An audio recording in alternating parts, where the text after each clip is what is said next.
Now with our drill press table and fence complete, we have a fully functioning drill press table. So I want to elevate this drill press one more time, both figuratively and literally. And I'm going to do that with a storage drawer case. And that's going to serve a couple of purposes. First of all, it's going to provide storage with the drawer.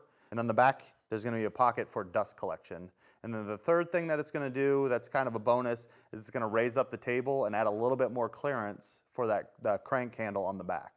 So let's talk a little bit about the construction of this case.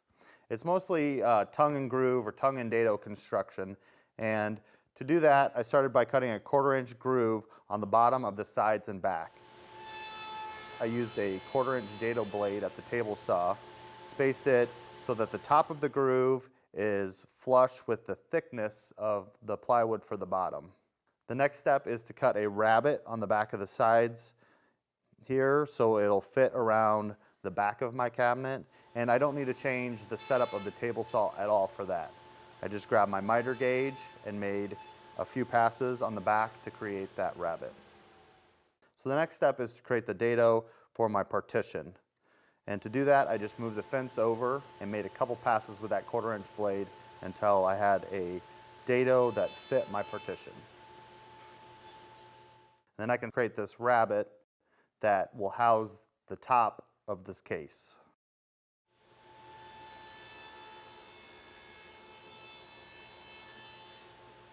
The last step is to create this tongue on 3 sides of the bottom that will fit into the groove that I created in the sides. So when that's done, it will all snap together, and then I can bring in a top here. And the top is to separate the drawer cavity from my dust collection here so I don't get dust dropping down into my drawer. So with that done, I'm ready to install the drawer. So I can bring in my drawer slides, and then I can size the drawer to fit this opening. The drawer is pretty easy too. It's all tongue and dado joinery as well, but it's a little bit different. It has pretty small grooves and dados here, and I did that all with an 1/8 inch ripping blade that has square teeth. And you know, like they say, flat bottom grooves made the woodworking world go round.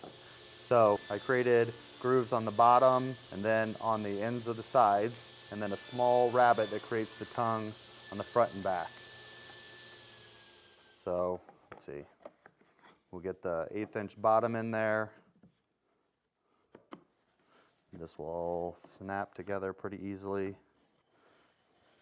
One thing I will note, you want to be pretty careful just on where you're cutting your grooves. I'll admit, the first time I did this, I cut the joinery for the fronts and backs on the sides, and this joinery from the sides on the front and back. So just write down on each piece what kind of joinery it's getting so you won't get confused later.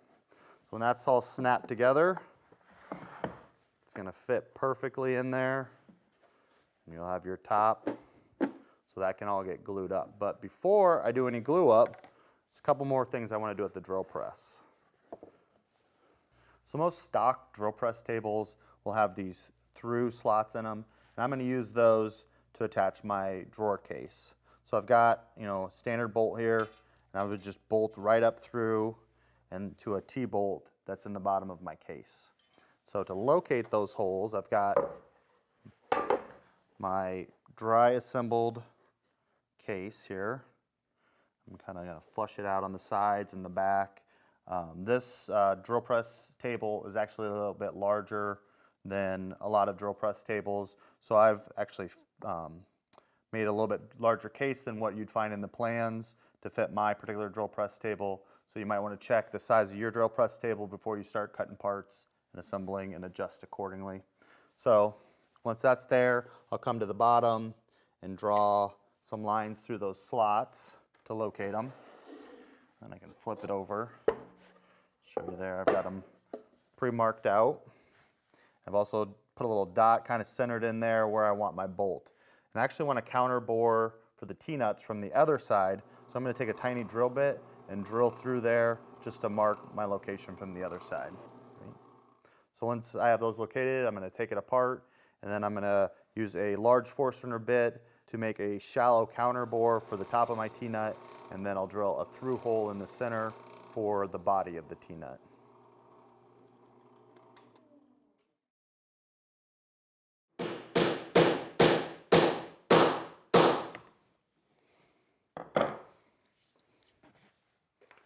All right, now that I have all the T-nuts installed, I'm ready to start gluing up the case here.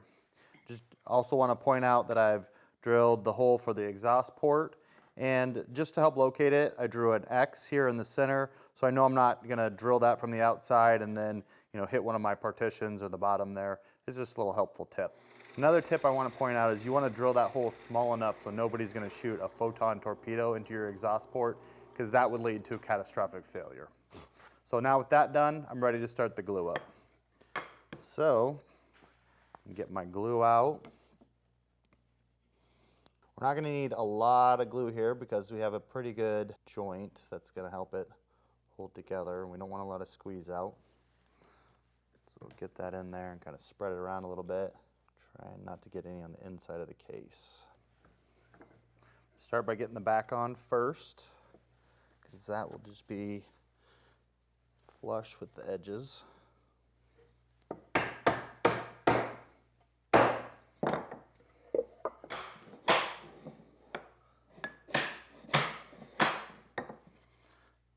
Then my partition. My last side.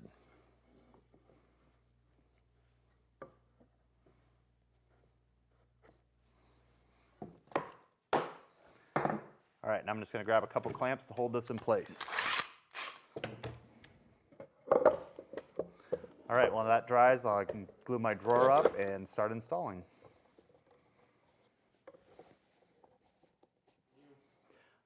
All right, I have the case all glued up, and I've gone ahead and added the drawer with the slides and a false front with a nice little classy black handle there.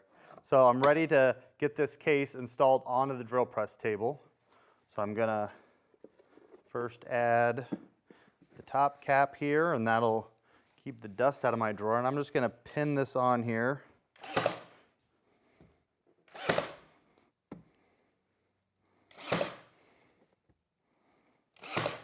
Okay, because once this is installed onto the drill press table, that's not gonna go anywhere. So I've already marked out my location here where I want it. Get that all lined up.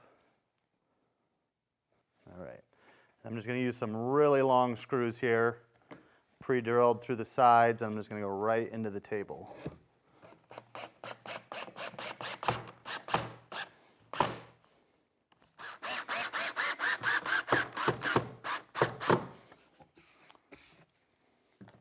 All right, once that's attached, we're ready to take it over to the drill press table, get it mounted.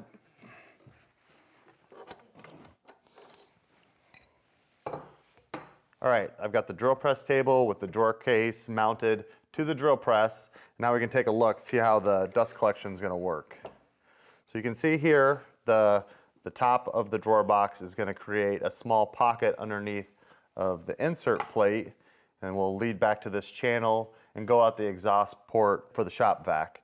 So when I'm using the drum sander, I'll actually have an insert plate with a hole cut out in it where that drum will be buried in the insert, and then that dust can fall through and out the exhaust. So get this inserted in here. Now when it comes to finishing this project, the main surfaces of the table and the fence that are going to see a lot of wear are protected by that plastic laminate. So you really don't need to finish this project, but I'm actually going to use just like a wipe-on polyurethane, and I'll put that on all the exposed edges and surfaces of the plywood. Just add a little bit more protection and keep dust sticking from those surfaces. It's going to make it look nice too.